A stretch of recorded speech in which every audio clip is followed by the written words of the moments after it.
Bismillahirrahmanirrahim. Assalamualaikum warahmatullahi wabarakatuh.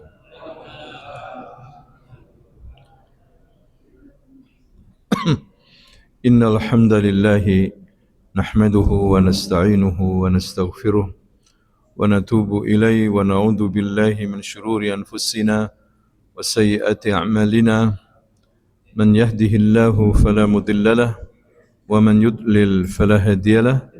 Asyhadu an la ilaha illallah wahdahu la syarika lah wa asyhadu anna Muhammadan abduhu wa rasuluh sallallahu alaihi wa ala alihi wa ashabihi wa man tabi'ahum bi ihsanin ila yaumiddin, amma ba'du. Ikhwatal iman rahimakumullah, usikum wa nafsi bitaqwallah, faqad fazal muttaqun. Para jamaah yang dimuliakan Allah Subhanahu wa taala, alhamdulillah pada malam hari ini kita bisa beribadah salat maghrib secara berjamaah. Tentunya kita selalu berharap kepada Allah dengan kita melakukan salat secara berjamaah di masjid ini, kita mendapatkan kebaikan yang banyak, pahala yang besar di sisi Allah Subhanahu wa taala. Karena sebagaimana yang dikatakan oleh Nabi sallallahu alaihi wasallam, barang siapa yang sering suka berjalan menuju masjid untuk melakukan salat berjamaah, itu dijamin hidupnya dalam keadaan baik. Begitu juga matinya dalam keadaan apa? Baik. Ya, itu perkataan Nabi sallallahu alaihi wasallam. Sehingga kita sering mendengar, hadirin sekalian, orang-orang yang suka ke masjid salat berjamaah, insyaallah kebanyakan mereka itu matinya husnul khatimah. Amin ya rabbal alamin. Itu kata Nabi, barang siapa yang ingin hidupnya baik, matinya baik, suka-suka mendatangi apa? Masjid guna salat apa? Berjamaah. Ya, memang khilaf di antara para ulama tentang hukum salat berjamaah. Ya, sebagian ulama mengatakan sunnah muakkadah. Ya, sunnah muakkadah. Sebagian ulama yang lain mengatakan apa? Wajib. Sebagaimana pendapat Imam Ahmad, salat jamaah wajib. Ya, kenapa hadirin sekalian? Karena Nabi pernah mengatakan akan membakar rumah-rumah yang di dalamnya ada orang laki-laki yang tidak sholat apa? Jamaah. Ya, itu dasar-dasarnya hadirin sekalian. Dan orang yang sholat jamaah itu dijamin kehidupannya baik, matinya juga baik. Begitu juga nanti akan dilindungi oleh Allah pada hari kiamat. Ya, di saat tidak ada lindungan saat itu kecuali lindungan Allah. Matahari dekatkan di atas kepala manusia sejarak 1 mil saja. Orang kepanasan susah nanti. Berdiri selama 50.000 tahun. Ya. Di sana ada orang-orang yang dilindungi oleh Allah dalam naungannya. Termasuk orang yang sering ke masjid untuk salat berjamaah.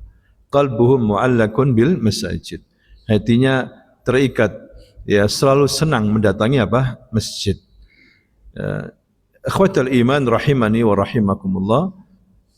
Bapak Ibu yang dimuliakan oleh Allah Subhanahu wa taala, kita sedikit belajar tentang apa yang terjadi sebelum diutusnya Nabi Muhammad sallallahu alaihi wasallam hingga beliau diutus. Ada momen-momen penting, ya. Pertama, Bapak Ibu, Allah Subhanahu wa taala sebelum menjadikan Muhammad ini sebagai nabi dan rasul, ya, Allah Subhanahu wa taala sudah mempersiapkan segalanya. Ya, jadi beliau diutus itu sebagai nabi dan rasul usia berapa? 40 tahun. Kemudian beliau berdakwah, mengajarkan manusia, membimbing, menyebarkan agama Islam ini itu selama 23 tahun. Ya, beliau wafat umur 63 tahun. Jadi masa dakwah beliau berapa tahun? 23 tahun. Cuma kita harus juga mempelajari, merenungkan usia dia dari 1 sampai 40 tahun ini. Allah mempersiapkan ya beliau menjadi nabi dan rasul ini itu 40 tahun. Ya selama berapa? 40 tahun, dan itu waktu yang tidak mudah, hadirin sekalian, waktu yang panjang sekali. Ya, kenapa Allah Subhanahu wa taala mempersiapkan Muhammad ini menjadi nabi atau akan menjadi rasul itu selama 40 tahun. Ya. Nah, di sana ada hikmah, kata para ulama, bahwa di situ Allah mengajarkan sebuah proses. Ya, kita hidup ini mengikuti apa? Proses. Pendidikan, kita mendidik anak-anak ini proses, nggak bisa langsung. Ya, anak-anak kecil hari ini kita didik terbiasa sholat di masjid, terbiasa beradab. Itu jangan lihat sekarang, hadirin sekalian. Mungkin sekarang kadang lari sana, kadang tidak mau diatur, tapi lihat nanti. Ya bisa jadi anak-anak kita yang kita didik nanti sekarang ini menjadi tokoh-tokoh besar nanti, kita nggak tahu. Ya, jadi ini proses. Begitu juga Bapak Ibu dulunya waktu masih muda belum punya apa-apa, kemudian bekerja, kemudian menikah, kemudian dapat rezeki. Ini proses. Begitulah Allah Subhanahu wa taala menyiapkan kenabian Muhammad, kerasulan Muhammad ini 40 tahun, Bapak Ibu. Waktu yang tidak sedikit. Ya, luar biasa sekali. Di situ Allah mengajarkan kita proses. Sabarlah wahai pendidik, sabarlah wahai murabbi, sabarlah wahai dai. Dalam Anda berdakwah mendidik perlu proses, tidak bisa buru-buru seperti itu. Allah saja menyiapkan Nabi Muhammad berapa tahun? 40 tahun. Ya.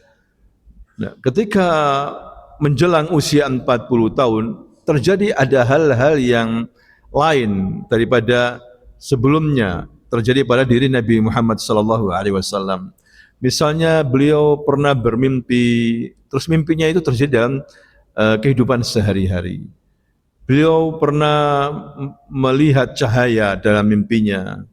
Kemudian ada suara-suara, itu hal-hal yang aneh pokoknya. Sebelum beliau menjadi apa? Rasul.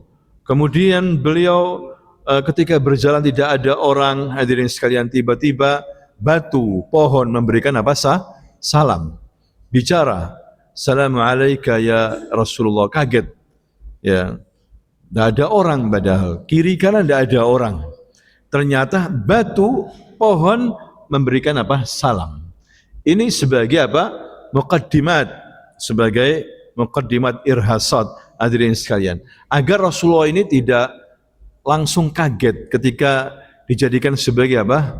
Rasul dan Nabi. Ya, jadi dikasih hal-hal yang agar dia terbiasa dulu seperti itu. Di sini menunjukkan hikmah dari Allah Subhanahu wa taala. Kemudian beliau juga sudah mulai sering mengasingkan diri. Uzlah ya atau tahannus.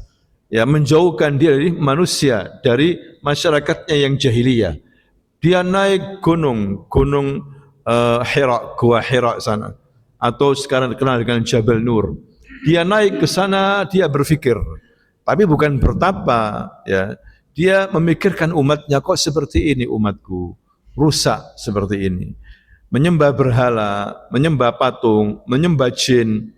Ya, kenapa tidak menyembah Allah Subhanahu wa taala? Itu dipikirkan oleh Nabi, hadirin sekalian. Ya, kadang dia nginep di sana, makanannya habis dia turun ke istrinya Khadijah, dipersiapkan lagi, dibiarkan sama istrinya suaminya ini. Ya, ke mana? Ke Gua Hira seperti itu. Hingga usia Nabi 40 tahun. Di suatu malam itulah menjadi perubahan besar dalam sejarah manusia, dimulai dari Gua Hira.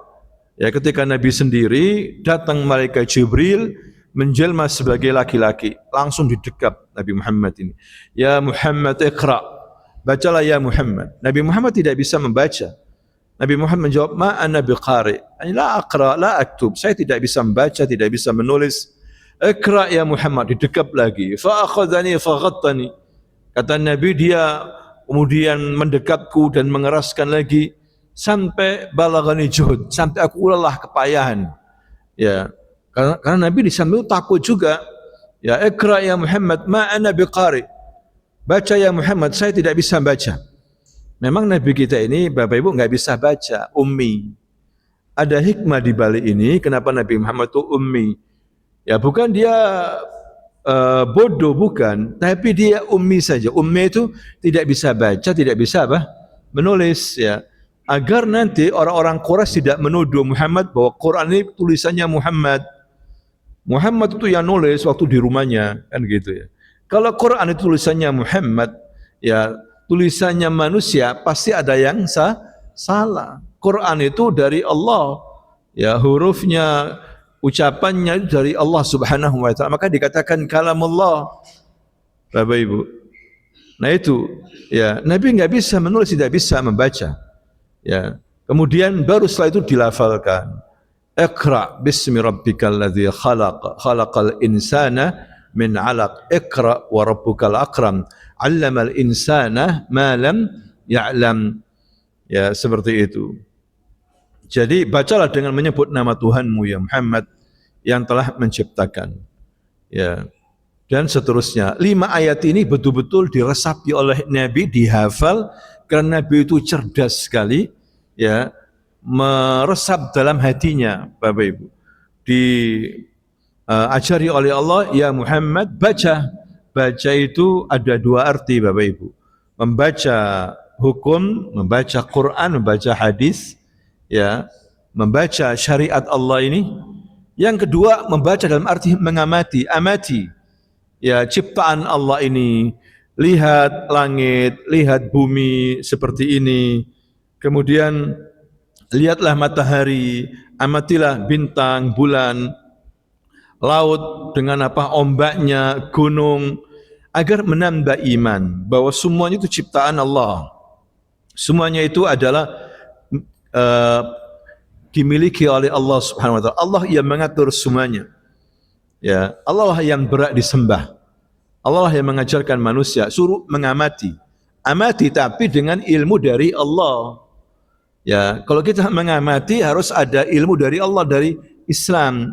Sekarang ini banyak pengamat-pengamat Bapak Ibu, tapi ya begitu aja, ilmu dari barat ngalor ngidul aja, mengamati. Tidak ada pengamatan secara Islam. Ya, mana yang secara Islam? Mengamati, membaca dengan nama Allah Subhanahu wa taala. Oh, menurut Islam itu begini, begini. Kalau umat Islam itu jauh dari agama, banyak berbuat syirik, ya, dalam doanya menyebut ya Husain, ya Zainab, ya, bagaimana mereka bisa menang melawan musuh-musuhnya? Nah, ini pengamatan secara Islam, Bapak Ibu. Ya, tidak mungkin menang umat Islam. Negeri manapun Islam, kalau banyak berbuat kesyirikan, banyak berbuat kufur, tidak mungkin bisa mengalahkan apa? Musuh-musuhnya. Seharusnya pengamatan itu betul-betul dengan ilmu dari Allah Subhanahu wa taala. Iqra bismi rabbikal ladzi khalaq. Dan ini perintah, Bapak Ibu. Ayat yang pertama turun kepada Nabi Muhammad, perintah agar kita baca. Baca. Jangan ikut-ikutan saja. Yang penting apa katanya kiai. Yang penting apa katanya apa ustadz, ya Habib. Lah, suruh baca.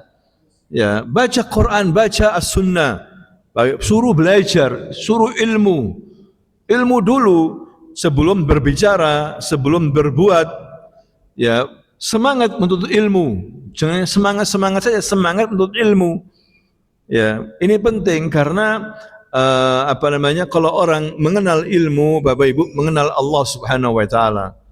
Ya, mengenal Islam, ilmu dulu. Makanya Imam Bukhari membuat satu bab dalam sahihnya, kitab Sahih Bukhari, babul ilm qabla al-qaul wal amal. Bab ilmu dulu sebelum ngomong, sebelum beramal, ilmu dulu. Ya, jangan asal-asalan. Ya, suruh belajar dulu. Kalau belajar yang benar, ya, pahami adab-adab belajar. Kalau bisa dihafal, kalau belajar jangan ngomong aja, kan gitu ya. Adab-adab belajar begitu supaya dapat apa? Ilmu. Hadirin sekalian, ya, diamalkan, ada rasa ikhlas. Kalau bisa dicatat, ya. Kalau kita kan kayaknya seperti Imam Bukhari. Imam Bukhari dengar langsung hafal. Kalau kita ini kadang-kadang nggak hafal, ya. Mungkin hafalnya cuma 15 menit, habis itu diambil kemana-mana sudah. Ditanya istrinya, tadi belajar apa? Lupa sudah. Itu makanya kata para ulama, qayyidul ilma bil kitaba. Ya, ikat ilmu dengan apa? Tulisan. Ya, kalau enggak nanti lupa. Hadirin sekalian. Cuma sekarang ini malas orang nulis itu, Bapak Ibu. Ya, ya paling ya anak-anak kita yang belajar di sekolah itu nulis. Suruh banyak menulis untuk mengingat seperti itu. Ini pentingnya apa? Ilmu, hadirin sekalian. Kemudian setelah itu Nabi takut. Ya, kenapa takut? Takut yang wajar itu. Ya, takut kepada orang diam-diam datang gertak, ya, apalagi dekat. Ya, Bapak Ibu misalnya di gunung malam hari sendiri, tiba-tiba ada orang di samping, gimana? Ya, Assalamualaikum. Langsung loncat sudah, nggak peduli ada jurang di depannya. Ya, Nabi juga begitu, kaget, didekap lagi Nabi ini. Pada waktu malam lagi kaget. Ya, jangankan Nabi Muhammad, Nabi Musa aja kaget kok. Nabi Musa ketika diajak bicara sama Allah di Bukit Tursinah, kaget, siapa ini? Ya, kok ada suara, nggak ada orang, ya kan? Kemudian ya Musa, apa di tangan kanan itu? Tongkat. Ini tongkat biasa aku gunakan untuk apa namanya mengembala kambing, aku gunakan untuk ngambil makanannya kambing, daun-daun, tongkat. Lemparkan ya Musa tongkat itu, irmiha, alqiha, dilempar. Nabi Musa fahamnya tongkat-tongkat Bapak Ibu dari kayu. Tapi tongkat kemudian bergerak, bergetar, jadi ular, itu yang nggak biasa. Makanya ketika tongkat itu menjadi ular, dia lari itu birit-birit. Bayangkan, lari, takut. Maka Allah mengatakan, ya Musa la takhaf, jangan takut, irji, balikkan, pegang, jadi tongkat lagi, jangan khawatir. Ini menunjukkan apa? Takut itu hal yang biasa. Tapi ada takut yang tidak boleh, takut sama jin, ya, takut sama apa namanya, pohon besar, ya, takut sama orang yang sudah mati. Ini tidak boleh Bapak Ibu, tidak boleh. Ya, kecuali kemarin takut sama apa pocong, nggak taunya pocongnya preman, ya, untuk apa namanya nakut-nakuti orang, untuk begal. Ya, ini nggak taunya komplotan lagi, bukan pocong-pocong jin, tapi pocong memang orang, Bapak Ibu. Ya, untuk nakut-nakuti keluarga supaya nanti diambil apanya, seperti itu. Ya, itu hal yang wajar, takut kepada orang jahat. Takut di malam hari, khawatir ada orang jahat binatang, itu boleh. Tapi takut yang nggak biasa tidak boleh. Takut kita hanya kepada siapa? Allah Subhanahu wa Ta'ala. Nabi takut. Makanya ketika dia pulang, dia mengatakan, ya Khadijah, istrinya Nabi Khadijah radhiyallahu anha. Ya Khadijah, zammiluni, zammiluni. Selimuti aku ya Khadijah. Khadijah kaget, kenapa? Khasyid, aku takut sekali. Mungkin aku mati. Mungkin aku begini, nggak tahu apa yang terjadi. Nanti nggak tahu. Hadirin sekalian, takut sekali waktu itu. Diselimuti sama istrinya Khadijah sampai bisa istirahat. Ya, setelah bangun ditanya lagi, wahai suamiku, ada apa? Apa yang terjadi pada kamu? Aku takut ya Khadijah. Mungkin aku akan mati dan sebagainya seperti itu. Langsung Khadijah ini menguatkan hati suaminya. Ini istri yang salihah, ya, cerdas. Dia nggak tahu apa-apa, tapi melihat suaminya ketakutan, dimotivasi, diberikan semangat. Ya, dia mengatakan apa? Wallahi la yughzika Allah abadan. Demi Allah, tidak. Allah tidak akan menghinakan kamu, wahai suamiku, selamanya. Ya, kenapa? Karena innaka la tasil rahim. Karena kamu ini laki-laki yang suka menyambung silaturahim. Wa tuqrid dhaif, menghormati tamu, menjamu tamu. Kan ini baik, semuanya ini baik. Wa tahmilul kalla, dan membantu orang-orang yang enggak mampu. Ya, wa taksibul ma'dum, suka menolong, seperti itu. Ini semua catatan di hati Khadijah. Tidak mungkin orang yang baik itu akan dihinakan Allah, tidak mungkin. Ya, tidak mungkin kalau orang membangun kehidupannya dengan ketakwaan, ketaatan kepada Allah, menjauhi dosa, dia akan hina. Tidak mungkin Bapak Ibu. Dia akan ditolong sama Allah. Allah berjanji, innallaha yudafi'u 'anil ladzina amanu. Allah berjanji membela orang-orang yang beriman, Bapak Ibu. Tidak mungkin. Makanya kita ini disuruh banyak apa? Taat, takwa kepada Allah. Itu pekerjaan kita hidup di dunia ini. Ibadah, jangan lupa sholat, jangan lupa bertakwa, menjalankan perintah, menjauhi larangannya. Itu pekerjaan kita.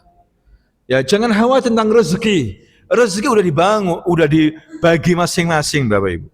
Kita disuruh kerja, ya nggak usah terlalu berlebihan, sampai korupsi, sampai riba, sampai banyak pikiran, akhirnya pusing, penyakit, macamnya penyakit. Karena apa? Karena kita terlalu banyak mikir pekerjaan, mikir orang, mikir terlalu berlebihan. Pekerjaan kita ini ibadah. Ya, sisanya jangan khawatir, dikasih rezeki masing-masing oleh Allah. Ya, ada orang terlalu berlebihan rezekinya begitu-begitu amat. Ya, ada orang biasa-biasa aja justru dia rezekinya banyak. Ini sering terjadi di masyarakat, Bapak Ibu. Bahkan pendidikannya rendah, uangnya lebih banyak daripada pendidikan apa? Tinggi, karena memang rezeki udah dibagi oleh Allah. Kita suruh ridho saja, suruh bekerja, suruh usaha, tapi jangan berlebihan sampai meninggalkan apa?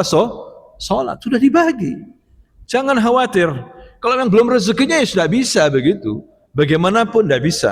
Jangan kemudian terjang yang haram, tidak boleh, Bapak Ibu. Ya, kita percaya dengan takdir Allah Subhanahu wa taala. Ya, kita punya teman bos kaya, lulusan SMA. Kemudian pekerjanya minimal S1. Enggak masuk akal.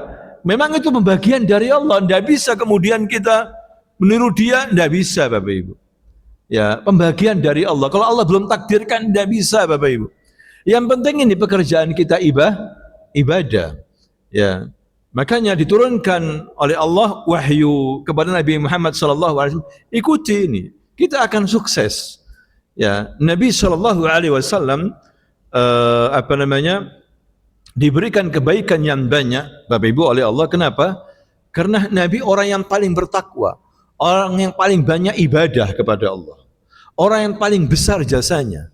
Makanya Allah Subhanahu wa taala berfirman, "Inna a'tayna kal kautsar." Kami berikan kepadamu ya Muhammad al-kautsar. Apa itu al-kautsar? Nikmat yang banyak. Sebagian ahli tafsir mengatakan al-kautsar haudun nabi, telaganya Nabi yang Allah berikan nanti di hari kiamat kepada Nabi. Di mana telaganya itu luasnya panjangnya sama dari San'a ila Irak. Ya, besarnya dari San'a Yaman sampai ke Irak. Dan yang lain dari mimbarku ini sampai ke Syam. Bayangkan, lebih manis daripada madu, lebih putih daripada susu. Bukan coklat seperti danau kita ini, enggak. Ya, tapi luar biasa. Barang siapa yang minum, tidak akan haus selamanya. Umatnya akan minum, kecuali orang yang tidak mengikuti petunjuk Nabi.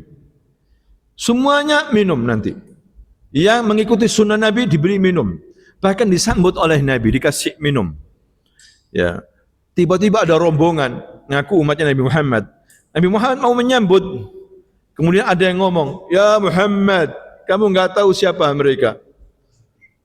Siapa mereka? Mereka itu waktu kamu meninggal dunia, mereka itu berbuat sesuatu yang bukan dari syariatmu.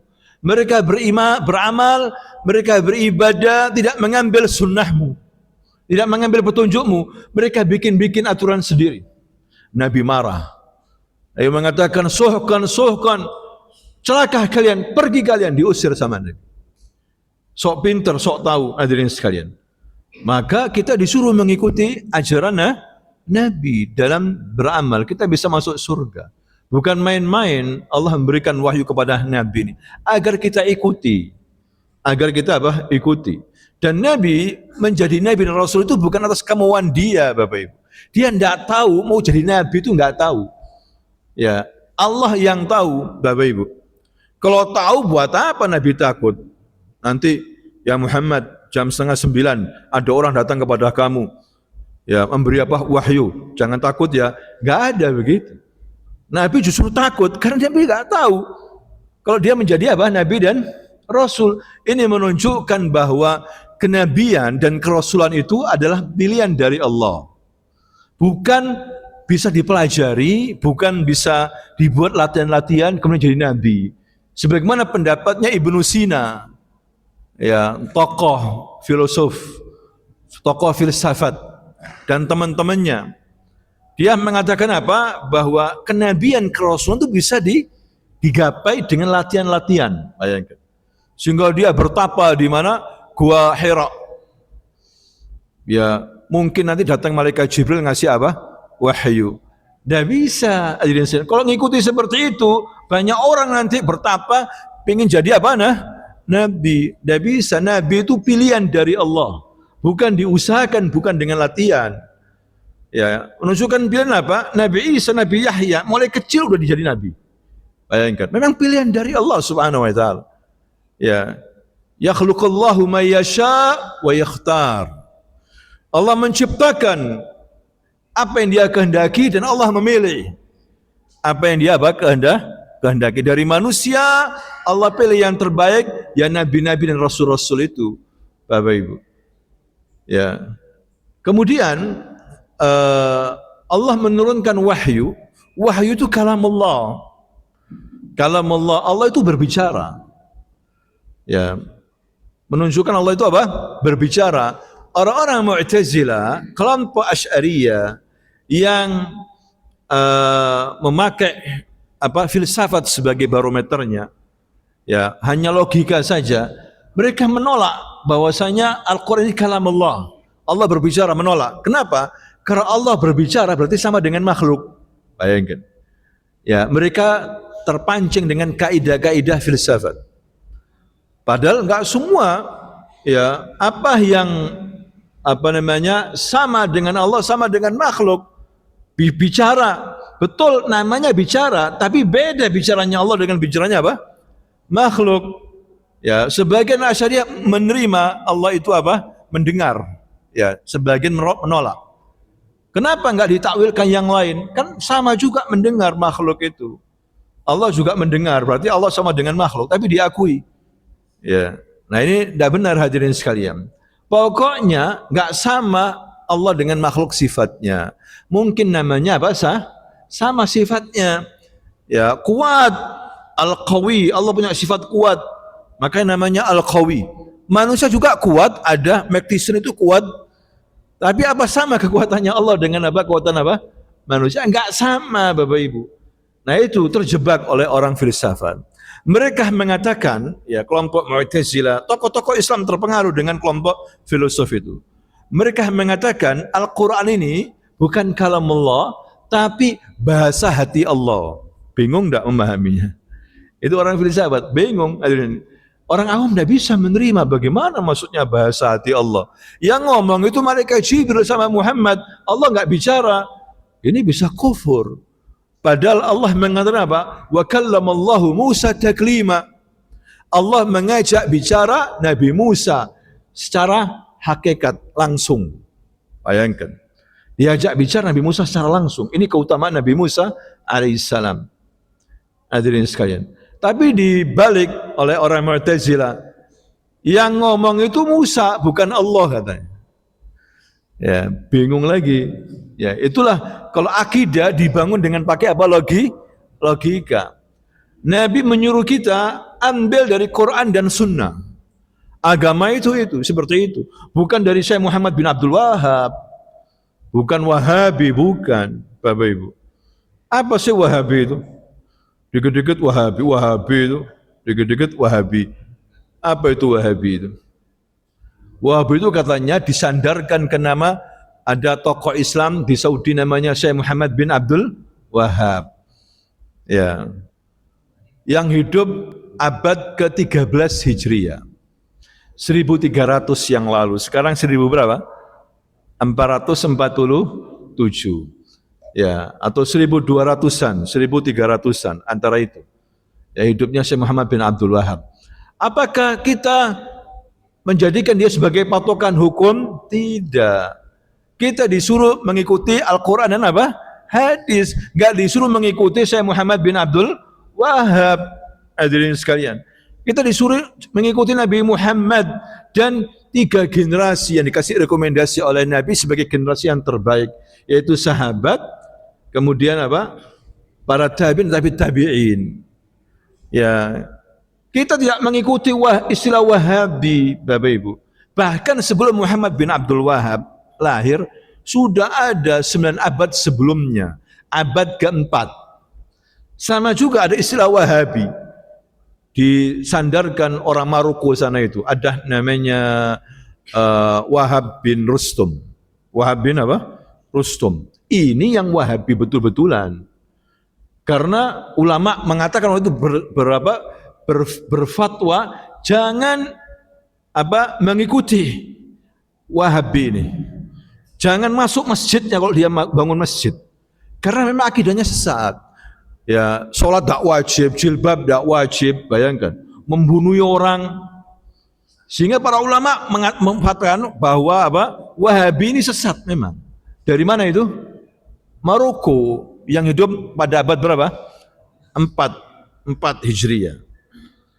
Ya, bukan Muhammad bin Abdul Wahab yang di Saudi itu, hadirin sekalian. Kalau kita lihat buku-bukunya sesuai dengan pemahamannya para sahabat. Ya, Muhammad bin Abdul Wahab yang ada di Saudi itu. Ya, tapi memang dia itu mengikis habis memerangi bid'ah syirik. Sehingga orang yang hobi syirik gak suka dengan Syekh Muhammad bin Wahab karena sama Wahab-Wahabnya tadi itu. Paham ya? Kita tidak Wahabi kita ini. Kita mengikuti apa? Sunnah Nabi, Bapak Ibu. Ya. Orang-orang yang berbuat bid'ah itu panas dengan dakwanya Syekh Muhammad bin Abdul Wahab. Karena gak boleh berbuat syirik, gak boleh ini. Itu sesuai dengan hadis Nabi. Makanya nggak senang kalau ada orang belajar di sana langsung dihukumi Wahabi. Nggak tahu apa itu Wahabi, asal ikut-ikutan saja. Wahabi itu jenggot, Nabi juga berjenggot. Hadirin sekalian, Donald Trump yang nggak berjenggot, Nabi Muhammad berjenggot, ya. Ahmad Dahlan berjenggot yang dirikan Muhammadiyah. Syekh Hashim Asy'ari berjenggot juga, ya. Kok dibuat ciri, hati-hati. Kalau berjenggot tadi jadi goblok kan gitu. Ada yang ngomongan begitu. Ya, enggak benar, itu hanya tuduhan hawa nafsu. Enggak boleh pakai hawa nafsu itu, Bapak Ibu. Ngomong tanpa ilmu. Ya, alasan apa seperti itu? Ini yang tidak boleh. Disuruh ngikuti Nabi kita ini. Ya. Kita lihat bagaimana tadi kembali kepada perkataannya Khadijah. Khadijah ini cerdas. Kenapa dia memberikan kabar gembira kepada suaminya bahwa suaminya ini gak dihinakan sama Allah? Karena suaminya ini orang yang baik, silaturahim, membantu orang yang gak punya, menghormati tamu. Itu yang dilihat oleh Khadijah istrinya. Ya, dikuatkan suaminya itu. Ini istri yang salihah. Ya, lihat suaminya susah, ya, dikuatkan. Ya, faham kalau suaminya baik. Tidak mungkin Allah menghinakan. Nabi mengatakan, aku mungkin mati ya Khadijah. Kata istri mungkin gak soleh ya. Kelihatannya iya mau mati kamu. Tambah lemes akhirnya. Memang kelihatannya mau mati kamu. Waduh, bukan begitu istri salihah itu. Makanya Nabi itu senang sama Khadijah. Ketika dicemooh, hina di Mekah, di kampungnya, ketika pulang semuanya rapi, semuanya tenang. Dibuat senang Nabi ini, hilang semuanya itu. Ya, pikiran-pikiran itu hilang, tenang kalau sudah sampai rumah Khadijah. Istri salihah. Ya. Kemudian Khadijah membawa Nabi ini ke siapa? Waraqah bin Naufal. Ya, tidak membawa ke dukun atau ke tokoh-tokoh Quraisy, Bapak Ibu. Dulu di zaman jahiliyah, dikit-dikit dukun andalannya. Untuk memutuskan perkara, pergi ke dukun. Itu jahiliyah. Ya, atau pergi ke tokoh-tokoh Quraisy, orang pintar-pintar, Walid bin Mughirah, kemudian Abul Hakam, Abu Jahal itu, Amr bin Hisham, itu orang pintar. Tapi Khadijah pergi ke Waraqah bin Naufal. Padahal Waraqah ini sudah tua, matanya buta. Tapi Khadijah pintar. Waraqah ini mengetahui ilmu-ilmu agama dulu.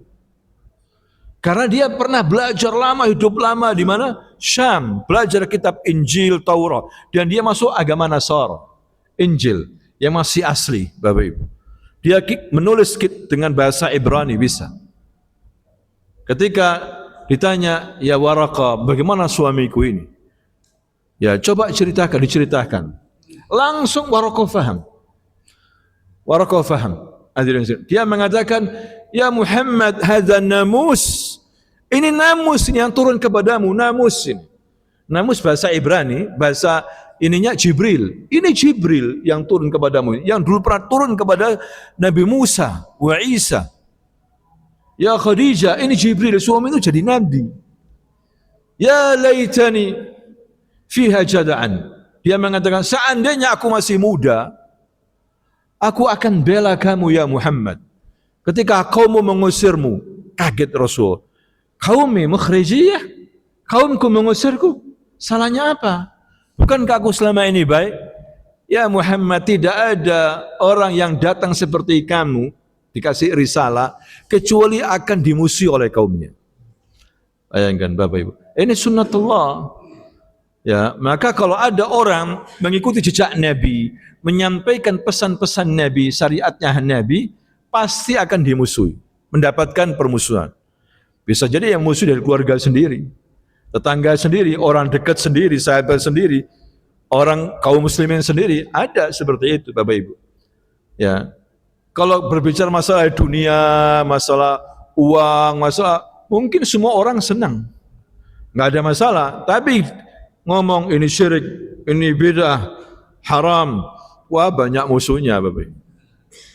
Dikit-dikit haram, haram kok sedikit. Dikit-dikit syirik, ya kan begitu Bapak Ibu. Pasti, ya Muhammad, seandainya aku masih hidup, kamu berdakwah, aku akan bela kamu secara maksimal. Tapi memang gak lama Bapak Ibu dia mati. Makanya ketika Nabi ditanya oleh sahabat, bagaimana ya Rasulullah Waraqah bin Naufal? Bukankah dia mati sebelum kamu berdakwah? Maka Nabi mengatakan, jangan mencela Waraqah bin Naufal, fa inna lahu jannatun aw jannatain. Ya, jangan menghina Waraqah bin Naufal karena dia sudah punya surga, satu surga atau dua surga. Dia laki-laki pertama yang percaya dengan kenabian Muhammad sebelum berdakwah. Sebelum beliau apa? Berdakwah. Orang yang masuk Islam pertama setelah berdakwah siapa? Abu Bakar. Orang pertama kali masuk Islam ya Khadijah, istrinya, wanita. Bapak Ibu. Ya. Nah, itu yang dialami oleh Nabi. Wahyu pertama turun. Ya. Kita disuruh apa? Mengikuti apa? Nah, Nabi, ikuti Nabi, kita akan selamat. Kalau kita enggak mengikuti Nabi, kita akan hina. Ya. Orang yang dihinakan oleh Allah Bapak Ibu susah. Di hari kiamat, orang-orang yang hina itu orang yang kufur, orang yang berbuat syirik, berbuat maksiat, gak taubat, dihinakan oleh Allah. Dan kehinaan di akhirat lebih parah daripada kehinaan di dunia. Di dunia mungkin orang seperti ini dihukum, tapi gak ada artinya dibandingkan di akhirat. Fir'aun dihukum, ditenggelamkan, tapi itu gak ada artinya hukuman itu dibandingkan hukuman nanti di akhirat. Lebih hina lagi. Macam-macam di akhirat itu Bapak Ibu, ada orang dihinakan dalam arti dibuka aibnya di depan orang banyak. Ya, ada yang dirubah wajahnya seburuk-buruk rupa. Ada orang yang dibuat kerdil kayak semut diinjek-injek orang karena di dunia itu sombong. Ada orang miring kayak dipukul sama setan. Ya, karena dia suka makan riba. Ya. Ada orang yang juga serempengan gitu berjalannya ya miring gak jelas. Ini orang-orang yang nikah lebih dari satu tapi gak adil. Ya, tapi gak adil.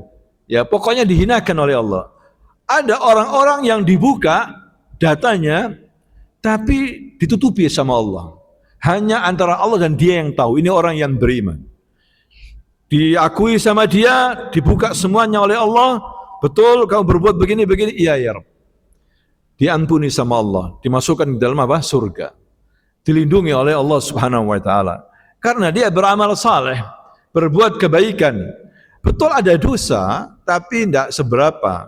Diampuni oleh Allah Subhanahu wa taala. Semoga kita ini yang termasuk, Bapak Ibu. Ya. Kalau orang dihinakan habis sudah.